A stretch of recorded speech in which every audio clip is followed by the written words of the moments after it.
सुनिए राम गुण गावहि,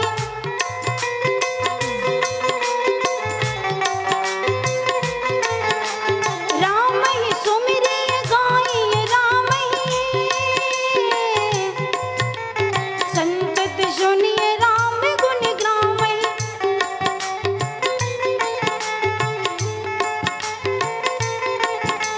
हो जाए बेड़ा पार जगत सब मुर्दों का बाजार, मुर्दों का बाजार जगत सब मुर्दों का बाजार, जगत सब मुर्दों का बाजार।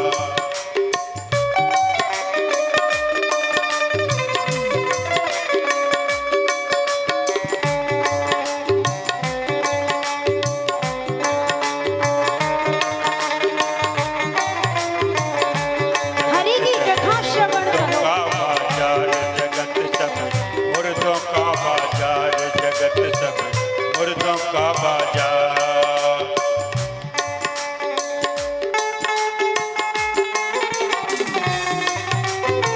इसीलिए वहां जाओगे तो राम नाम रूपी सिक्का चाहिए, कथा रूपी धन चाहिए, तभी वहां व्यवस्था बन पाएगी। तो वहां जाने की ये तैयारी है। 7 दिन में आप लोग जो मिलेगा ना, ये वहां काम आएगा, परलोक में और श्लोक में भी, दोनों लोकों में।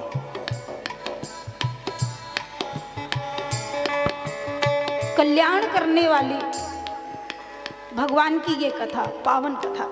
तो यहाँ पर नारद जी को बड़ा सुंदर कहा सनकादिक ऋषियों ने, देखो नारद, जिस समस्या का समाधान वेद नहीं कर सकते, उस समस्या का समाधान भागवत कथा करती है। क्योंकि वेद तो ऐसे हैं जैसे दूध, पर यदि हमको दीपक जलाना है और दीपक में रुई की बत्ती बना करके हमको आरती करनी है, दीपक जलाना है, तो दूध डाल के दीपक नहीं जलेगा, उसके लिए घी निकालना पड़ेगा। तो इसी प्रकार से जो भागवत कथा है वो घी का काम करती है, और जो वेद है बनता तो उसी से है, घी दूध से ही बनता है। इसी प्रकार जो वेद है वो कल्प वृक्ष है, और जो भागवत है वो उसका फल है।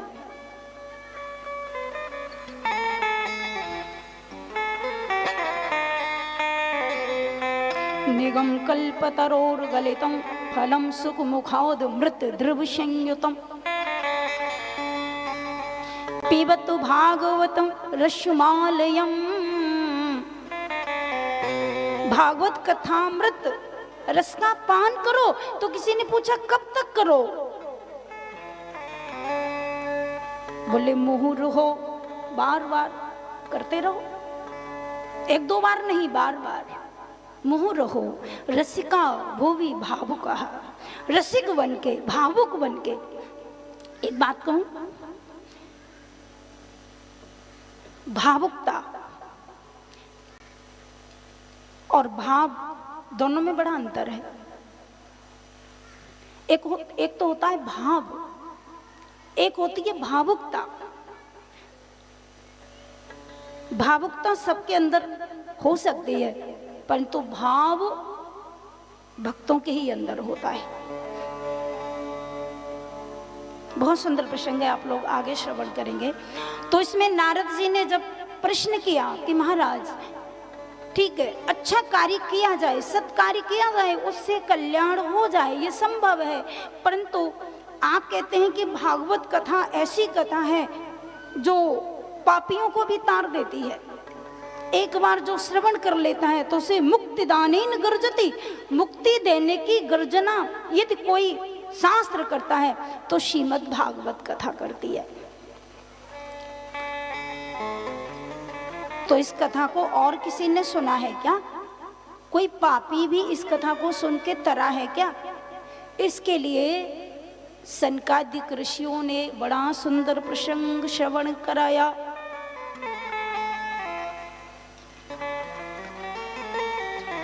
सनकादिक ऋषियों ने नारद जी को कहा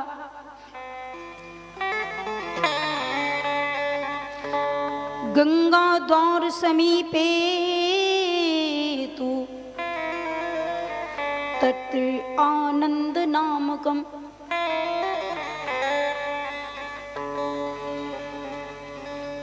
गंगा जी के किनारे एक छोटी सी नगरी है, ध्यान देना।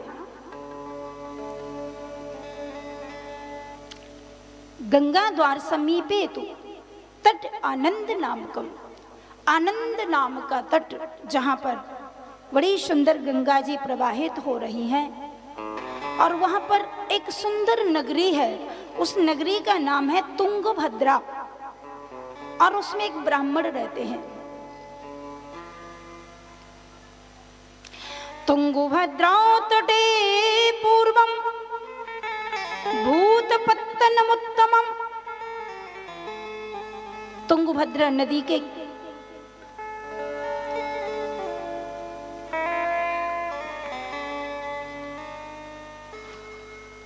तुंगभद्रा नदी के किनारे एक सुंदर नगरी है और उसमें एक ब्राह्मण रहते हैं, आत्मदेव। बहुत अच्छे ब्राह्मण हैं, प्रखंड विद्वान हैं। मैं कह रही थी, पावन नगरी में एक ब्राह्मण निवास करते हैं, बहुत अच्छे पंडित जी हैं। उनकी पत्नी का नाम है धुंधुली। इनके कोई संतान नहीं है और जब इनके कोई संतान नहीं तो इनको बड़ी चिंता हुई कि मेरे कोई संतान नहीं है।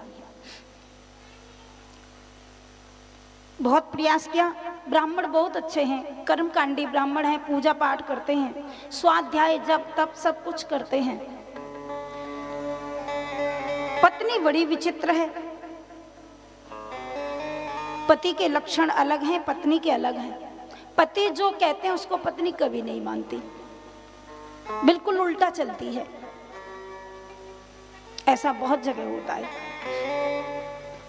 दाम्पत्य जीवन में एक दूसरे की बात को मानना चाहिए। पत्नी को अपने पति को भगवान मानकर उसकी पूजा करनी चाहिए। और देखो कितना सुंदर संदेश है। पत्नी तो अपने पति को परमात्मा माने और पति भगवान को पति माने तो कल्याण हो जाए।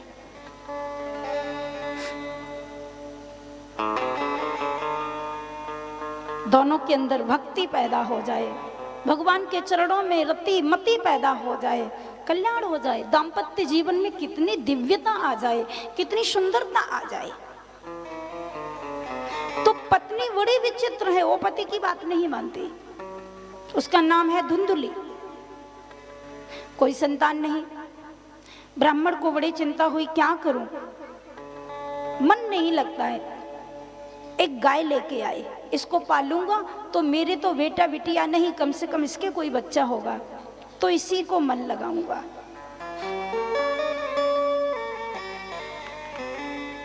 गाय लेकर आए, गाय को चारा दाना खूब सारा दिया। 2-4 वर्ष तक गाय को रखा, परंतु गाय को भी कोई बच्चा बछिया पैदा नहीं हुआ।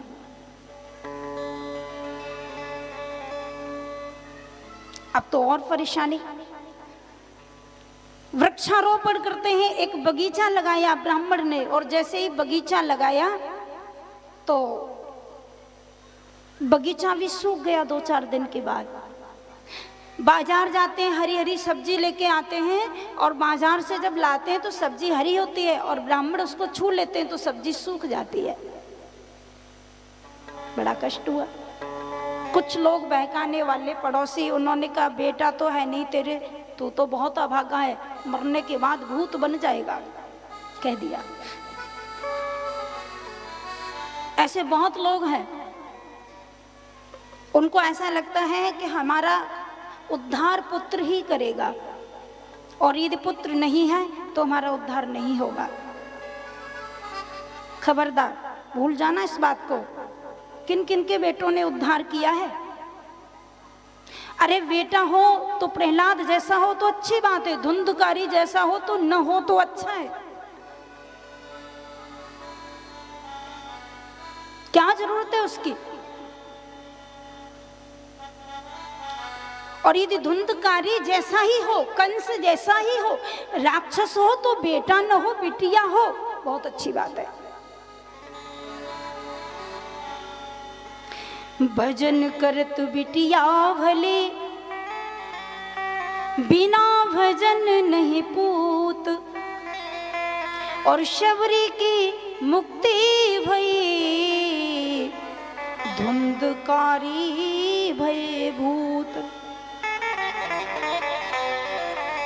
घर में बेटी हो पर भजन करने वाली हो, संस्कार हो, विनम्रता हो, और अच्छी बेटी हो तो बहुत अच्छी बात है। पुत्र हो तो संस्कारी हो तो अच्छा, यदि नहीं तो नहीं होना चाहिए।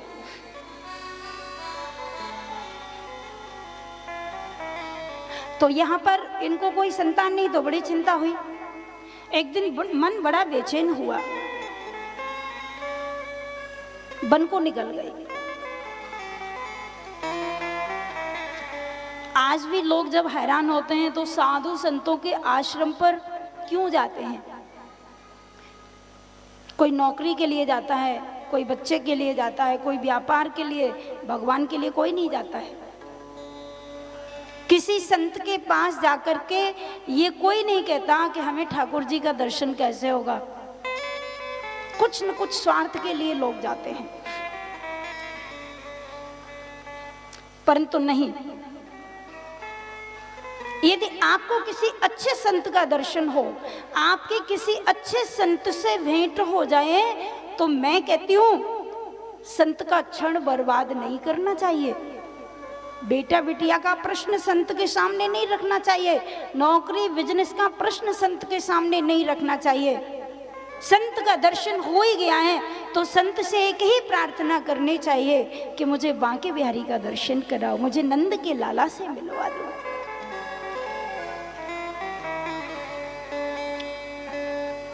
ये संतों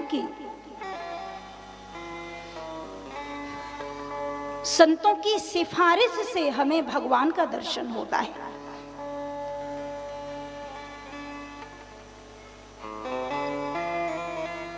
किसी की शादी होती है तो उसमें एक बिचौंदिया होता है, आप जानते हैं बिचौंदिया। और बिचौंदिया काम क्या करता है? वो लड़की वाले के घर जाएगा और लड़की वाले को बोलेगा कि शादी कर दो, लड़का बहुत अच्छा है, बहुत पैसा कमाता है, बहुत अच्छा घर बना है और संस्कारवान है, और बिटिया बहुत अच्छी रहेगी, और नहीं तो फिर कोई और मौका ले लेगा। तो बेटी वाले के घर जाकर के वर पक्ष की प्रशंसा करता है, और वही बिचौंदिया जब लड़के वाले के पास आता है तो बोलता है यदि चूक गए तो पछताओगे, बिटिया बहुत अच्छी है, भोजन बहुत अच्छा बनाती है, घर को चलाएगी, शादी कर लो, नहीं फिर कोई नहीं होने वाली, पता नहीं कहाँ फंस जाओगे। तो लड़की की प्रशंसा वर पक्ष से करता है और वर पक्ष की प्रशंसा लड़की वाले के यहाँ करता है। ये बिचौंदिया का काम है, ध्यान देना। तो इसी प्रकार से हमें भगवान से मिलाने के लिए जो संत हैं वो बिचौंदिया है। क्यों? भगवान से हम डायरेक्ट नहीं मिल सकते, संत मिलाते हैं। और संत कैसे मिलाते हैं? भगवान से जाके हमारे बारे में कहते हैं,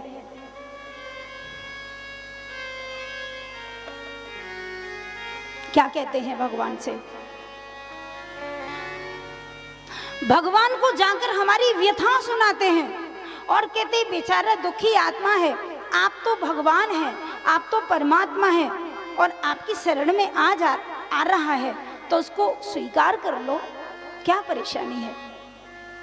भगवान से जाकर के और हमारी व्यथा सुनाते हैं। संत लोग जीव की व्यथा भगवान को सुनाते हैं।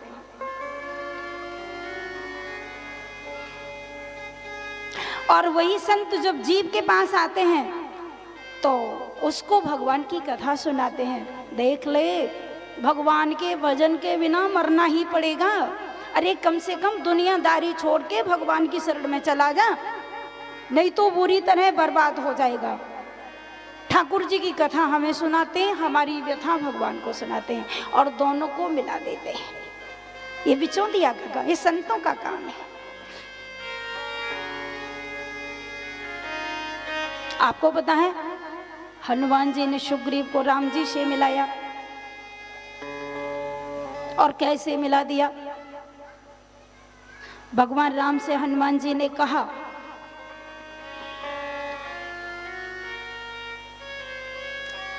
नाथ शैल पर कपिपति रही, नाथ शैल पर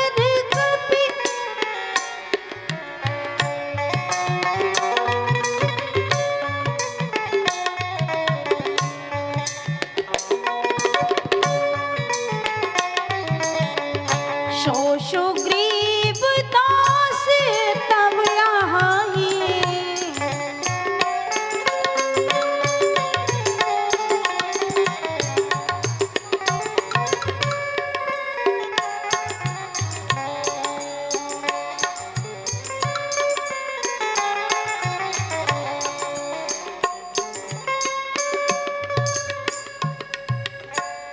हनुमान जी राम जी को कहते हैं, नाथ वो जो सुग्रीव रहता है ना, कहाँ, किष्किंधा पर्वत पर, आप उनसे मित्रता कर लीजिए। तो राम जी ने कहा कि देखो हमें उनकी क्या जरूरत पड़ी है जो हम उन्हें मित्र बनाए, और यदि उनको हमें मित्र बनाना है तो वो यहीं आकर हमें मित्र बना ले।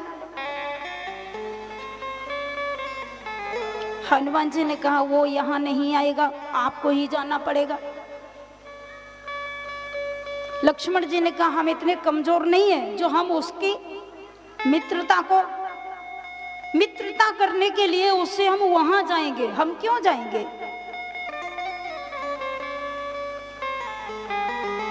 राम जी ने कहा हनुमान जितने लोग मिले सब मित्र ही मिले, जब से मैं अयोध्या से चला तो मुझे सब मित्र ही मिले। कैसे? बोले श्रृंगवेरपुर का राजा गुह मिला, वो भी मित्र बन गया।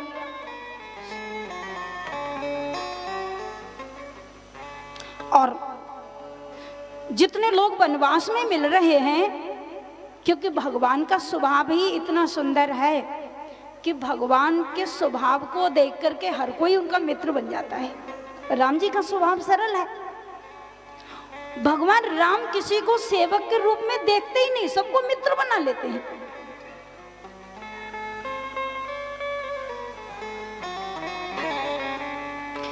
तो भगवान ने कहा हनुमान जो मिलता है वो मित्र बन जाता है। अब एक दो कोई दास भी तो होना चाहिए। तो हनुमान जी ने कहा प्रभु सबको मित्र ही बन जाने दो। तो बोली फिर दास कोई नहीं रहेगा। हनुमान जी ने कहा मैं तो यही चाहता हूं कि दास कोई न बने और दास की जगह खाली ही रह जाए, वहां इस दास को बिठा लीजिए। हनुमान चाहते हैं कि बस भगवान का मैं ही दास बन के रहूं। तो जीवात्मा ने, सुग्रीव जीवात्मा है और हनुमान भगवान राम से सुग्रीव की मैत्री कराते हैं।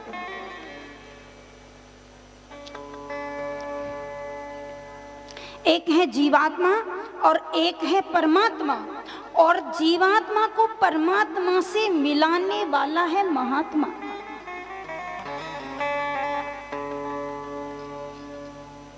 जीवात्मा और परमात्मा, इस चेन के दो छोर हैं, ध्यान देना। एक चेन है और उसके दो छोर, एक जीवात्मा एक परमात्मा, और दोनों के बीच जो कड़ी है ना, कड़ी वो है महात्मा। तो महात्मा ने जीवात्मा को परमात्मा से मिला दिया। तो संत भगवान से हमें मिलाते हैं। तो आज यहाँ पर आत्मदेव जैसे ही वन को गए, वन में जाकर विचार किया कोई संत मुझे आशीर्वाद दे दे तो मेरे संतान पैदा हो जाए।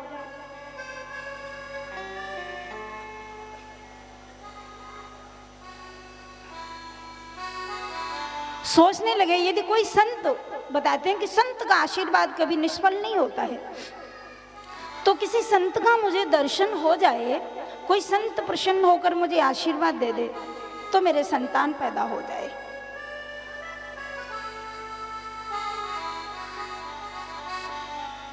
और यदि किसी संत का आज मुझे दर्शन नहीं हुआ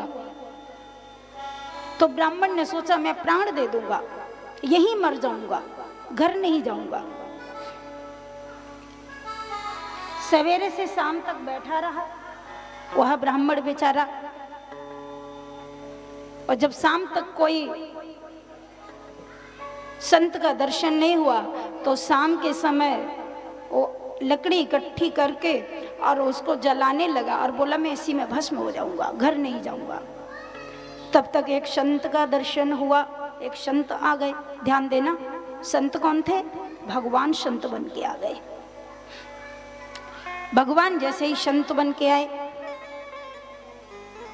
भगवान ने उन ब्राह्मण को कहा अरे भले आदमी क्यों मरने जा रहा है, अच्छा भला शरीर हट्टा कट्टा चौकट्टा इतना सुंदर, क्यों प्राण गंवा रहा है? तो उन ब्राह्मण ने कहा महाराज मुझे कोई संतान नहीं है, आप मुझे आशीर्वाद दे दो कि मेरे संतान पैदा हो जाए। संत ने बहुत समझाया, अरे मैं तुझे पुत्र कहां से दे दूं? तो बोले आप कुछ करिए, मुझे पुत्र चाहिए। तो संत ने कहा चलो मैं तेरी हस्तरेखा देखता हूँ। और जैसे ही हस्तरेखा को देखा तो संत ने कहा एक जन्म की छोड़ो, 7 जन्म में भी बेटा नहीं है। ब्राह्मण ने कहा मैं तो वैसे ही दुखी था, तुमने 7 गुना दुख और बढ़ा दिया। हम तो सोच रहे इसी जन्म में बेटा नहीं, तुम कह रहे हो कि 7 जन्म में नहीं होगा, तो फिर तो मुझे मर ही जाना चाहिए। संत ने समझाया क्या करोगे बेटा लेकर, छोड़ो बेटा बेटी, ठाकुर जी का स्मरण करो, भगवान का नाम लो।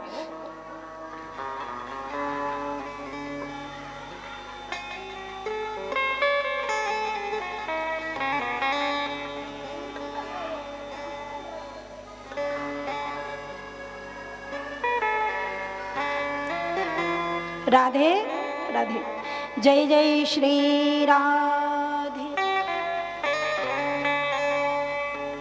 बहुत समझाया ब्राह्मण को संत ने। रे मुंचौद्य कुटुंबासम संन्यासे सर्वथा सुखम। ब्राह्मण को समझाया देखो यदि बेटा नहीं है तो परेशान होने की जरूरत नहीं है, बेटा हो घर में तो अच्छी बात है, भगवान की कृपा है, और यदि बेटा नहीं है तो भगवान की डबल कृपा है, परेशान मत हो। ब्राह्मण ने चरण पकड़ लिए और ब्राह्मण ने कहा संत भगवान से मुझे बेटा चाहिए, और यदि बेटा तुमने नहीं दिया तो तुम्हारे सामने आत्महत्या कर लूंगा, वो सारा पाप तुमको लगेगा। संत ने कहा मैंने तेरी हस्तरेखा को देख के बोल दिया ना तेरे 7 जन्म में बेटा नहीं, और तू यदि मर भी जाएगा तो बेटा थोड़ी हो जाएगा, क्यों मर रहा है?